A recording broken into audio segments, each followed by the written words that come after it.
নজর রাখবো পরবর্তী সংবাদে। গতকাল মুখ্যমন্ত্রী মানিক সাহা তিনি শহর সৌন্দর্যায়নের দিকে বিশেষভাবে নজর দিয়েছেন।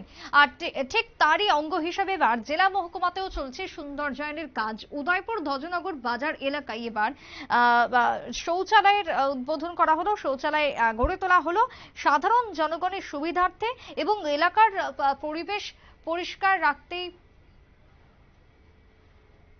মাফ করবেন, ইতিমধ্যে যে অভিযোগ উঠে আসছে যে তৈরি করা যে শৌচালয় রয়েছে সেই শৌচালয় পড়ে থাকার ফলে এক প্রকার ব্যবহারের অযোগ্য হয়ে পড়ছে।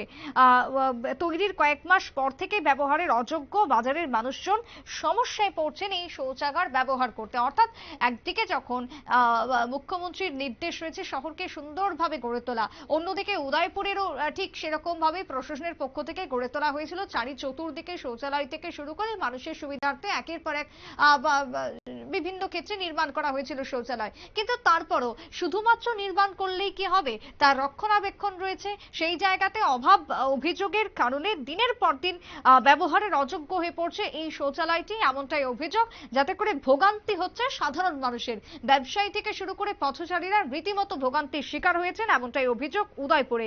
NHIDCL এর আর্থিক আনুকূল্যে নির্মিত হয়েছিল পাবলিক টয়লেটটি উদয়পুর নেতাজি সুভাষ মহাবিদ্যালয়ের সামনে, ধ্বজনগর বাজার জাতীয় সড়কের সামনে এই টয়লেটটি রয়েছে। কিন্তু সেটিকে 2019 সালে প্রায় 10 লক্ষ টাকা খরচ করে নির্মাণ করার পরও বর্তমানে রীতিমতো ব্যবহার অযোগ্য অবস্থায় পড়ে রয়েছে। ঠিক কি অভিযোগ বাজার এলাকা থেকে উঠে আসছে, শুনুন। এটা কি ইউজ হয়? আমি জানি, আমি এই ব্যাপারে কইতালাম। এটা কি ব্যবহার হয়? আপনি কেউ এটা দেখতেছেন এখানে, আপনি এখানে দোকান, এটা অন্য কোনো ব্যাপার না তো। এটা ব্যবহার হয় কি না, এটা তো জঙ্গল হয়ে গেছে দেখতেছি আমরা। ব্যবহার হয় না। হ্যাঁ, হয় না। এইটুকুই জানি। আপনারা তো কোথায় ব্যবহার করেন এখন? আপনার যদি বাড়ি ঘরে, আপনাদের কিন্তু রাস্তাঘাটে জঙ্গলের দিকে আপনারা ব্যবহার করেন। তো এত বড় লাখ লাখ টাকা খরচা করে এখানে করা হইলো এই কলেজের সামনে বাজার এলাকাতে, তাহলে যে আপনার কি যা অভিযোগ জানাইছেন নি যে এটা ঠিক করা দরকার আছে বা কিছু জানাইছেন না?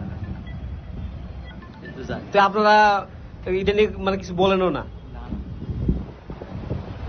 অভিযোগ করছেন নি? কোনো অভিযোগ কখনো কারো কাছে করেছেন অভিযোগ?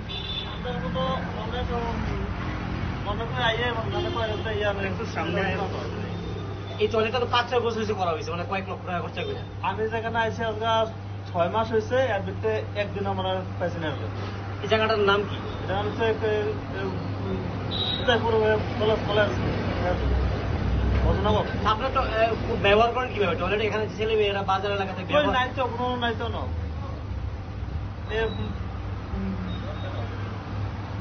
পঞ্চায়েত অনেক সময় তাই তো পঞ্চায়েতের ভিতরে আছে, এটা দায়িত্ব থেকে আছে, আপনি বুঝতে পারেন না? ভাই না, উদ্বোধনের পর থেকে এখনো পর্যন্ত একদিনও খোলা হয়েছে।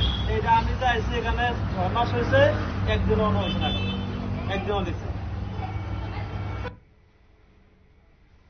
আপনারা শুনলেন অভিযোগ উদ্বোধন হওয়ার পর থেকেই তা ব্যবহারের অযোগ্য হয়ে পড়ে রয়েছে এবং মাস 2-3 বা 6 ভালোভাবে চললো, তারপর থেকে আর এই শৌচালয়টি ব্যবহার করাই যায় না, এমনটাই অভিযোগ উঠে আসছে বাজার এলাকা থেকে। তবে সব মিলিয়ে অনতিবিলম্বে যাতে ব্যবস্থা গ্রহণ করা হয়, শৌচালয়টি যাতে পুনর্ব্যবহারযোগ্য করে তোলা যায়, তারই বক্তব্য এবং দাবি উঠে আসছে সংশ্লিষ্ট এলাকার বাসিন্দাদের পক্ষ থেকে। ছোট্ট একটা বিরতির পর ফিরবো, সঙ্গে থাকুন।